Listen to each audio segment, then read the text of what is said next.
আমি নারী একজন পুরুষকে ফাঁসিয়ে দিলাম, এটা কিন্তু ঠিক না। নিষিদ্ধ শব্দটা শুনলেই কেমন জানি একটা অনুভূতি কাজ করে, আর সেই কাজটা যদি হয় অভিনয় শিল্পীদের ক্ষেত্রে তাহলে তো আর কথাই নেই। এর আগেও এমনটি ঘটেছে, কখনো সিনেমা নিষিদ্ধ, আবার কখনো অভিনয় শিল্পী নিষিদ্ধ। এই যে বোরকা, সিনেমায় হরহামেশা নিষিদ্ধের কথা শোনা গেলেও অভিনয় শিল্পীদের ক্ষেত্রে এটা শুরু করে নাট্য নির্মাতাদের সংগঠন ডিরেক্টরস গিল্ড। নিষিদ্ধ করার বিষয়টি নিয়ে সংগঠনটির যেমন আলোচনা আছে তেমনি সমালোচনাও রয়েছে। সম্প্রতি একটি নাটকের শুটিং সেটে দুর্ব্যবহারের অভিযোগে দোষী প্রমাণ হয়েছেন ছোট পর্দার জনপ্রিয় অভিনেত্রী রুকাইয়া জাহান চমক, আর এ কারণে শাস্তি হিসেবে অভিনয় থেকে ৩ মাসের জন্য নিষিদ্ধ হয়েছেন তিনি। হয়ে গেছে যে চমক আমার সাথে কাজ করতে চাইবেন অর সামথিং। ২১ আগস্ট এক সংবাদ সম্মেলনের মাধ্যমে এই অভিনেত্রীকে নিষিদ্ধ ঘোষণা করা হয়। আগামী ১ সেপ্টেম্বর থেকে ৩ মাসের জন্য নিষেধাজ্ঞা দেয় ডিরেক্টরস গিল্ড। তবে বিষয়টি নিয়ে মোটেও মাথা ব্যথা নেই চমকের। পাল্টা মন্তব্যে অভিনেত্রী জানিয়েছেন তিনি নিয়মিত তার অভিনয় চালিয়ে যাবেন।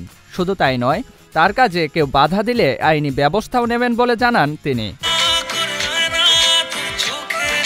এর আগে চলতি বছরের ২০ জুন থেকে ছোট পর্দার আরেক উঠতি অভিনেত্রী জেবা জান্নাতকে নিষিদ্ধ করে ডিরেক্টরস গিল্ড। পরিচালককে অসহযোগিতা ও অসদাচরণের অভিযোগে অভিনেত্রীর বিরুদ্ধে এই নিষেধাজ্ঞা জারি করে সংগঠনটি।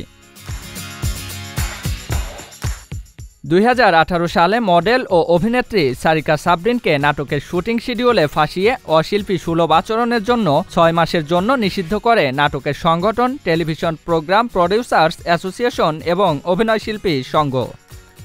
এদিকে নিষিদ্ধ হওয়ার ২ মাসের মাথায় ফেসবুকে ক্ষমা চেয়ে পোস্ট দেন সারিকা। ক্ষমা চাওয়ার কারণ হিসেবে বলেন, জীবন নিয়ে নিজের উপলব্ধি থেকে ক্ষমা চেয়ে আবারও কাজে মনোযোগী হতে চান তিনি। সারিকার এই ক্ষমা চাওয়ার বিষয়টি মোটেও গ্রহণ করেননি অভিনয় শিল্পী সংঘের সাধারণ সম্পাদক আহসান হাবিব নাসিম।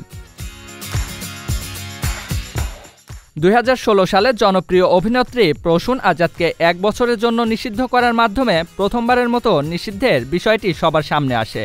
ডিরেক্টরস গিল্ড, টেলিপ্যাব ও অভিনয় শিল্পী সংঘ এই ৩ সংগঠন সম্মতি জানায়। পরিচালক ও অভিনয় শিল্পী রোকেয়া প্রাচীর অভিযোগের ভিত্তিতে এই সিদ্ধান্ত নেওয়া হয় প্রসূনের বিরুদ্ধে। যদিও বিষয়টি তখন খুব একটা পাত্তা দেননি এই অভিনেত্রী, তবে অভিনয়ও করেননি। আলোচিত এই ৪ অভিনয় শিল্পীর ওপর নিষেধাজ্ঞা নিয়ে বেশ সমালোচনার সৃষ্টি হয় শোবিজ অঙ্গনে। সংশ্লিষ্ট অনেকের মতে নিষিদ্ধ করাটা আসলে কোনো সমাধান হতে পারে না। এখন দেখার বিষয় আসন্ন দিনগুলোতে টেলিভিশন নাট্য সংগঠনগুলোর পদক্ষেপ কী প্রভাব পড়ে। জিয়াউল ইসলাম, এসটি এন্টারটেইনমেন্ট।